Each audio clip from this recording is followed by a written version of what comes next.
Hello friends, this is the third and final video in terms of dealing with criticism and confrontational, and in this one we will look at the meeting itself, sitting face to face with the one that we're needing to confront and to work with. So I trust it's informative and helpful.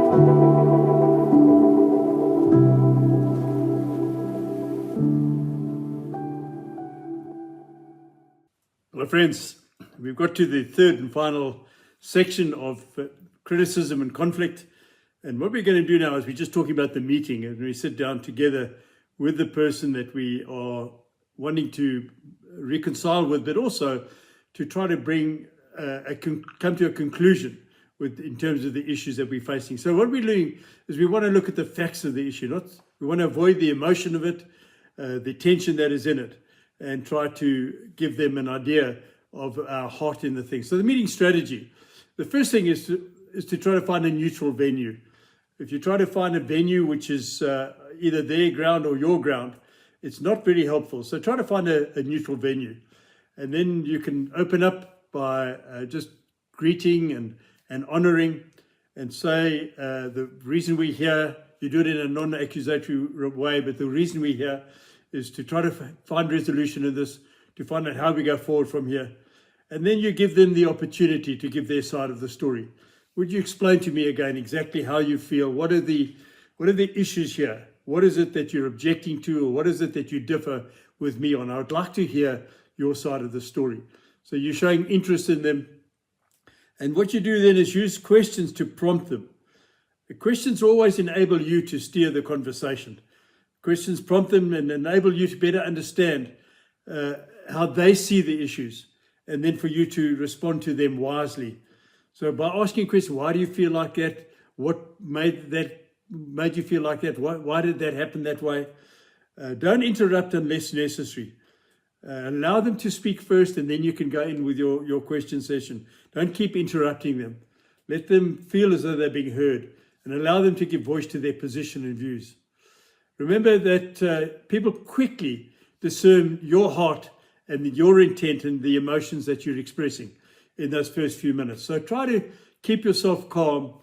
Just watch your body language, watch your tone, watch your expressions. All of those things convey a message. So make sure that your message is one of understanding, of listening, one of reconciliation.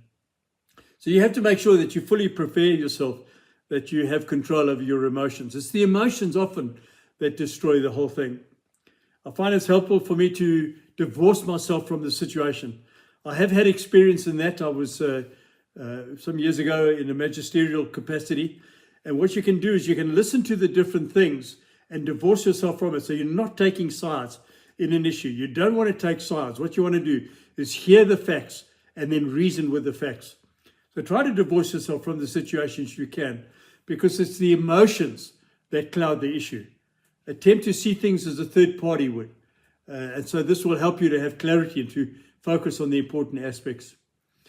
Affirm at the beginning of your meeting that you want to reconcile, you want to find resolution to this thing, you want to find an answer that will suit you both.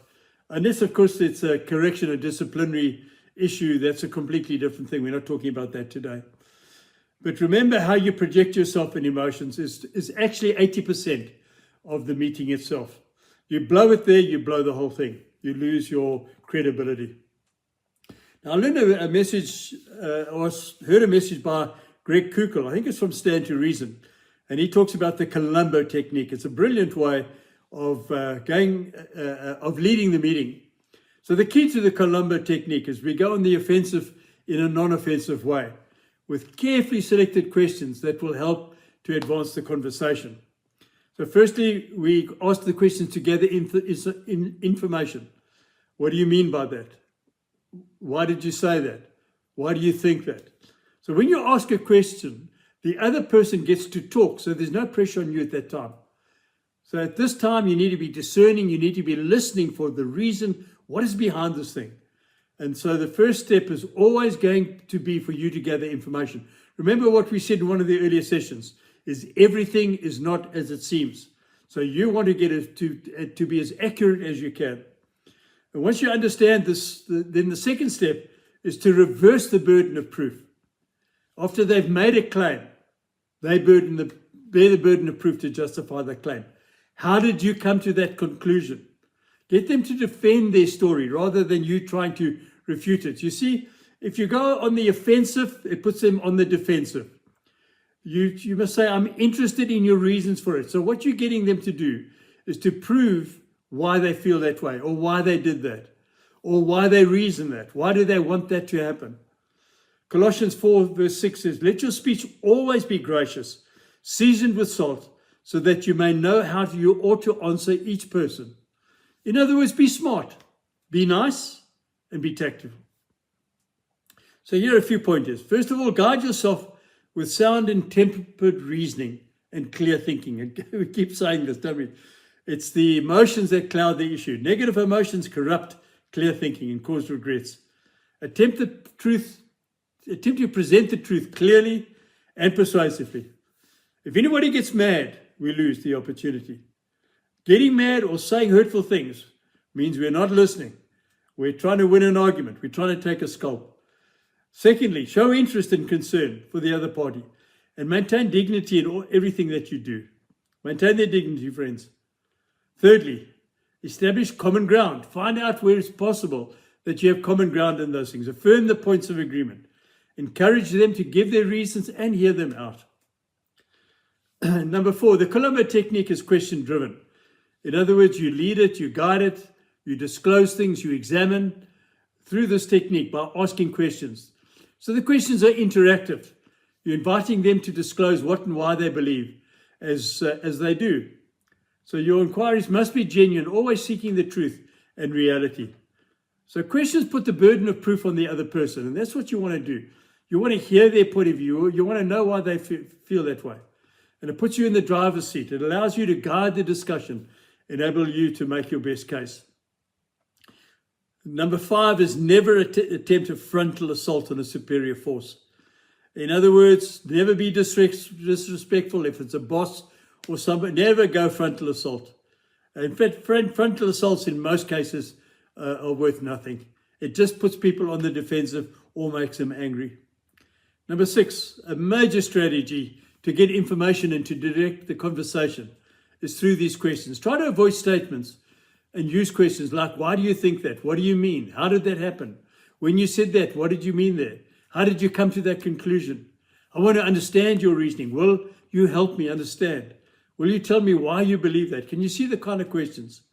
Through questions, we get them to shoulder the burden of truth. And we ask with sensitivity and an inquisitive way, not an accusatory way. Not, why did you feel like that? We ask very sensitively. It forces them to think out their reasoning more clearly and then gives us a better understanding of their reasoning. Never use rapid or unwise accusations. You never, you should have. The you accusation is not a good one. It's important that they sense that you're listening attentively. And it often helps to de-escalate any tension. Number 7, when you lead with questions, you control the steering wheel. That is, you control and steer the conversation. And so it becomes not a battle then. It's just inquiring, asking, guiding, leading, directing. Number 8, when you feel overwhelmed, go back to questions. When you feel as though you're under pressure and you've got your back to the wall, ask questions. Number 9, when you are in error, admit it. When you need to apologize, apologize. Then do so graciously. Agree when they make a valid point. What you're trying to do is trying to find resolution. You're not trying to win a war. You're trying to find the reasoning behind this thing and to bring it to a conclusion that is satisfactory. Number 10, don't rush for a conclusion either. Both parties must feel they've had time to air their views and positions. So in order to deal with this fully, it's important that there's 100% honesty and 100% full disclosure. Anything less than that means that that's not being dealt with properly. So in summary, 1, you gain information. Remember, everything is not as it seems. Number 2, you place the burden of proof on the other person. Get them to justify and to reason it. Number 3, it enables you to discover the truth in the situation. And it enables you to determine any weaknesses in their argument. Number 4, make sure your emotions are under control and that you apply rational argument, tempered with reason and accommodation. You're accommodating them. Don't make direct accusatory comments. Don't attempt to destroy them in any way. Number 5, attempt to control and guide the discussion through your questions. Avoid manipulation, friends, and unfounded accusations. Don't try to second guess what they're thinking or what they're saying. If you don't understand, ask them. Remember, it's finesse, not fight. Number 6, show interest and concern for them. Acknowledge them, maintain their dignity, and affirm common ground. Encourage them to give their reasoning. Number 7, never attempt a frontal assault on a superior force. Don't get into argument power plays. They never win discussions. Number 8, always go back to questions. Why do you say that? What do you mean? What do you think? What could I have done? Get them to justify and explain their position and get them to shoulder the burden of proof. Whoever makes the claim must shoulder the burden of proof. Number 9, continue through your questions to gather information to help you determine any kernel of truth. That's what you're looking for. You want to find the truth in the argument and for you to determine your argument. Ask sensitively and in an inquisitive way. Show that you're interested and that you're interested in them and wanting the best resolution for the situation. Get them to think clearly about why they're doing what they're doing or say what they're saying or thinking what they're thinking. Number 10, try to avoid going on the defensive. Always use questions to turn it around. They can just say, I think this. Then you question them why. Why do you think that? The more words they use, the more you have to play with. And number 11, never use rapid or wild accusations. Do not attack personalities. Do not blame them. No blame game. No, you always, you never. All of those things are unhelpful. So once each of you feels that you've clearly understood the issues with each other, then you can try to bring resolution. How are we going to go on from here? Concluding it well, saying, well, together, how do we find resolution to this? How do we do things in the future that will avoid this kind of conflict? So again, that's the end of it. Much information in here.